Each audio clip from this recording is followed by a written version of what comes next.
I'm going to ask you to go over again what we discussed earlier, playing a game that meant so much to so many people in this part of the state after what they've been through. What was it like? What was the feeling you had as you took the field today? Yeah, for sure. Coming to the game, obviously, we were playing for something more and bigger than us, like Coach said. But this victory is bigger than the team and the program, but the community gives everybody a chance to step out of reality for a little bit and enjoy some from the disaster that we had. So obviously, it feels good, but it also feels good for everybody that couldn't make it and things like that. Joey, you're a playmaker, always have been. You're always, trying to figure out how can I get the ball down the field to the guys that make the plays. Today, you were a lot more patient. There was some stuff underneath you took. You threw some balls away when you had to, when there just weren't good options. Talk a little bit about that process over the past week and a half and how it kind of led to the game you managed today. Yeah, for sure. I mean,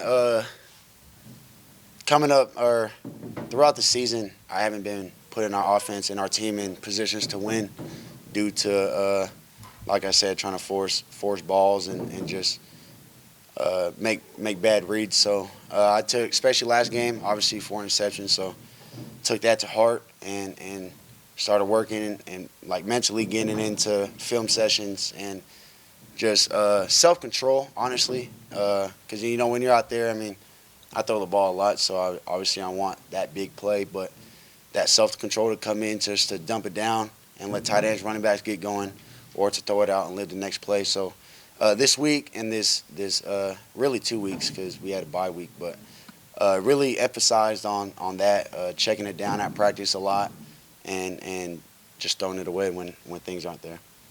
Obviously, a lot of success hitting Caden Robinson today. What was breaking open for him? What were they doing defensively that allowed him to get loose like he did? They just got gaps that we attacked in their defense. Everybody has that, but they just didn't get to spots that we knew they won't get to. So we just try to get K-Rob in those spots and get the ball out quick.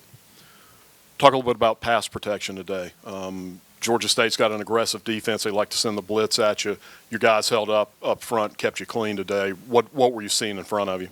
I mean, if you go see the O-line work at practice, they're drenched before walkthrough, and walkthrough is like we get out of meetings at like 2:50 or something like that. Walkthrough's at 3:05, and they're already drenched. So they out there, they're working. I mean, the O-line, they're every second of practice, they're doing something. So I give all the credit to the O-line. I'm not sure if maybe like 1 QB pressure or something like that, but that might have been on me. But they work every day, and like Coach said, they're playing with like chip on their shoulder and aggression, which is great. And props to them and the running backs as well, getting the run game going and getting good. I better say a bad word, but props to them. Any more questions for Joey? We got one here. Joey, I just got a quick one. You heard Coach say, or we heard Coach say that he was like, after you guys score a first touchdown, go celebrate, get a 15-yard penalty. I don't care. What was the inspiration behind this Lambeau leap thing that y'all did? Was it a coordinated thing? Can you kind of take me through that? I mean, just a little bit. Last year against Southern Miss, we ran over there, got into the crowd a little bit, but just momentum and energy, that gets the crowd pumping and us going. When you score a touchdown, take the lead, obviously that's exciting. So just want to celebrate as a team and just get it going. Hey, first time celebrating with your student, classmates in 37 days. Did that make it more special? Yeah, for sure. I mean, that was not planned, but somewhat planned when we were scoring. We said when we get this touchdown, run straight to Miller Hill. So it was exciting. Hey, Joey. Trey Blake with the Appalachian. Former question about Caden. Let's add Makai into the mix. 13 targets between the two of them. Can you speak on the relationship you have with those two and the faith you have in them? Yeah, I mean, those guys find a way to get open, and it makes it easier on me when I know I could just throw it up and they're going to come down with the ball. So K-Rob, like I said, got a feel for open space, and so does Makai. I mean, everybody tries to double K-Rob, Makai's going to be open and vice versa. So it makes it easier on my part. You guys went 4 of 7 in the red zone today. Obviously a good outcome on the game, but what do you think you guys could do better in the red zone? I'd say probably just me on decision making. I know for sure 2 times in the red zone I missed a read. But other than that, just me. Thank you, Joey. Thank you, guys. What opened up from the first quarter to second, third, and fourth of just being drastically different than a 2-0 outcome in the quarter? They had to throw the ball eventually. You feel me? We got up a little bit, didn't we? I think. And they just the run wasn't working, so they had to get rid of the ball somehow. And my D line, they pride themselves in getting after the ball when the chances like occur, and that's what we did tonight. And then at the end of the game, offense scores. You guys got to lock down and get off the field and close it. What was the conversation taking the field with a minute and change left where you guys, if we stop them, we win? In that moment, we just knew we had to make something happen. You feel me? Double team for anything, we had to make it happen. So they called it up, the timeout and stuff. So we got to talking about some things we could do to get them off their stuff. And so we did that when we came back, and some of it worked. And then similar question that the other two have gotten with nearly 40 days since you've played at The Rock, just the atmosphere, energy, obviously, good weather and whatnot, but being able to just play here again. Oh, it was amazing.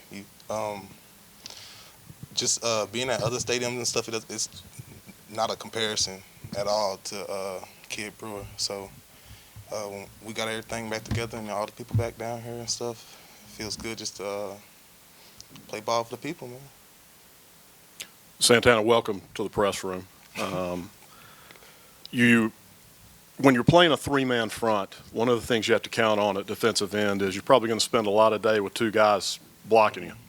And you had to fight that all day, and then you come up late in the fourth quarter with those 2 sacks. Talk a little bit about what you had to do to kind of create that dynamic so that when it meant the most, you were able to come up with those plays. I'm just running. We practice stunts and stuff all week. Just working on, trying to get, offensive linemen off their, stances and stuff. I don't know what I call it, but we work stunts, all types of things. Get them off their stuff. So when it's time to like really get after it, they'll think we doing it. We just get after it for real. They were running the ball successfully for a good portion of the game. You were able to kind of get that maybe a little more under control down the stretch. What was it that they were doing that was effective, and what did you guys do to kind of counter that? I didn't really understand what was the problem with the stretch. When we watch film, we watch the D-line a lot, so I couldn't tell what was really going on the back end, which was where the tackles were being missed somewhere or something like that. So I didn't really know, but when we went to the halftime, came back, got it fixed in halftime, came back out, and everything was good. How important was it for the team, for the university, after everything that's gone on, to come out of here with that win today? Oh, it was very. I just felt like it was very important to come out with this win. The last couple weeks, we weren't really playing for a win. We was really playing for our pride, and because we pride ourselves in just playing ball, and that ain't what we've been doing the last little bit. So coming out here and getting this win just helped us show that we still can play ball. Hey, Santana, Trey Blake with the Appalachian. You guys held them to 1 of 8 on 3rd down. What can you say about your 3rd down defense? Hey, man, we get after that quarterback. Yeah, man. Easy. All right. Thanks, Santana. Appreciate you. Kanen, Clay Durbin from the Appalachian. Your second career catch was a touchdown to win a game. How does it feel to be that early in your career to be able to do that for your team? Obviously it feels great. It feels good. I'm really just blessed to be put in a situation.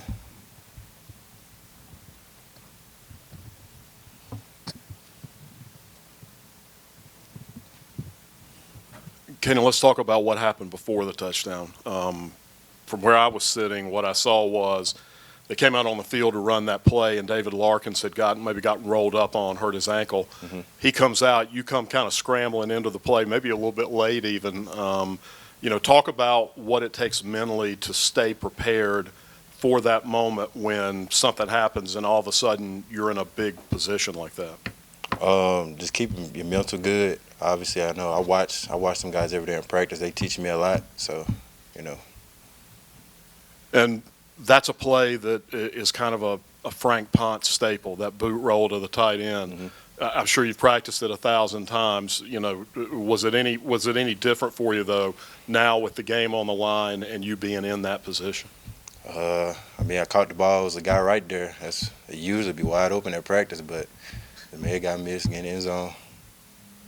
And part of being a tight end at App State is you don't get on the field just by catching the ball.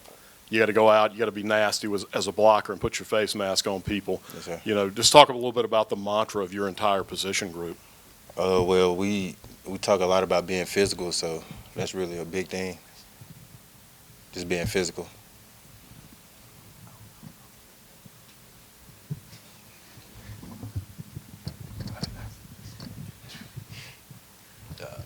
Just a quick one, but just a question on the leverage of it.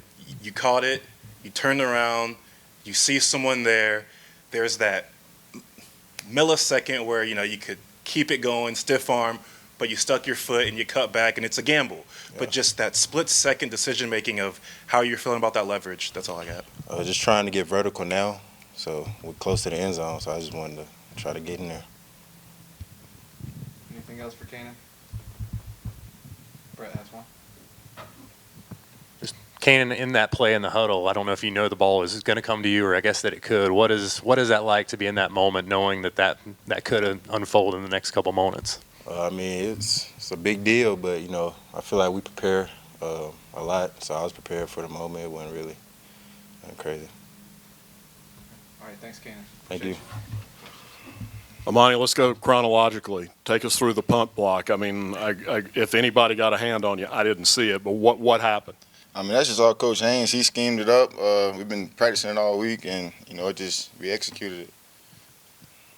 What was it that was working for you behind the offensive line today? Other guys you all run it hard, but you were running hard and able to find some open ground. What did you see breaking loose? That's just all credit to the O-line, like you said. They brought it today, and as a running back, all we can do is just do our job, find those gaps, and try to execute on that. You're a guy who's been here for 3 seasons now, and you've battled through injury your first couple of years. It's always a deep running back room here. Sure. A lot of guys that can tote the rock. Sure. And it's tough to get on the field. Now you're out there, you have that moment. What does it kind of mean to you as you're able to kind of stop and think about now everything you've been through to this point, and then coming out here today and really carrying the offense for the second half? Sure. It means a lot to me. Battling with those guys every day. We compete against each other, but we all want to see each other thrive. It's my moment, my opportunity. I just took full advantage of it, and I'm just thankful for that. So I don't know if you've talked to family and friends yet, but punt block, 115, touchdown, 5 years into it, just like reflection is saved for the off season, but have you shared any texts or calls with family and friends yet? Just talking to my dad after the game, the first thing he said, like, yeah, you had 115, but you put the ball on the ground. So, that's the first thing I heard. Yeah. And then several people who've taken the podium today have just gotten the same question of first time in nearly 40 days able to play here in front of the fans, Right. just taking that in, soaking that in. Did it feel different? Oh yeah, it did. I'm not gonna lie. It felt different. We were all glad to be playing back at the Rock. It just felt good to get a win for the community and the team. So yeah. Anything else for Ahmani? I got one quick one. Just the balance between running hard but also being patient to let a hole open, or to not just, run before a hole opens. How do you kind of balance and approach the running game to be able to do that? Because it looked like you were pretty patient. Yes, sir. I've been running the football for a long time. That's kind of just something I developed. Sometimes, I kind of do it too much. Sometimes I got to focus on hitting the hole harder, and I feel like I could have did that a little bit more today as well. But that's just from years of running the ball. Yeah, sure.